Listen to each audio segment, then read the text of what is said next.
The urine of the 8-month-old girl who survived the overdose tested positive for fentanyl. Unfortunately, we have reported multiple times in the last decade on drugs in daycare. Our stories were often based in the Bronx. They think of the worst places to hide their drugs, to conceal them in a way that they won't be discovered by law enforcement. And a daycare, though, is completely outrageous. The Federal Drug Enforcement Administration now joining forces with the NYPD after 4 children overdosed at Divino Niño daycare. Toddler Nicholas Dominici could not be saved with Narcan. Why were there drugs in the daycare?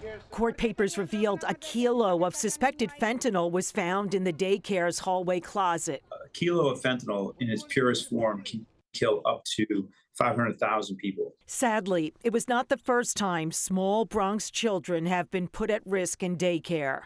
10 years ago this month, the owners of Fun World on Rosedale Avenue were busted for storing cocaine in lunch boxes, keeping $180,000 in cash and a 9mm gun in a stash house diagonally across the street. All the indications are that this was a very high-level narcotics trafficking operation. 5 years later, a child at Little Inventors Daycare was passing around crack vials.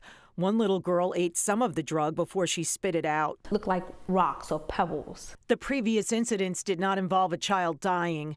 Fentanyl has changed the game. A morsel can be lethal. A study published this year by the journal Pediatrics showed 731 children under age 5 were fatally poisoned by fentanyl between 2005 and 2018, often at home. And in a city where working parents rely on daycare so they can pay their bills, what happened at Divino Niño is alarming. These traffickers will go to any extent and by all means necessary to move their poison. This is a $500 billion a year business, and they're motivated by greed. The fact that 2 kilo presses were found, one in the daycare's hallway and another in a rented room, suggests this was much more than a street dealing operation. So I would say that somebody that's pressing powder into kilo form is involved in what we call wholesale distribution. Now, if there was fentanyl powder on the floor or perhaps a counter, it's very possible the children's hands could have touched it, they would be exposed, maybe they ate it.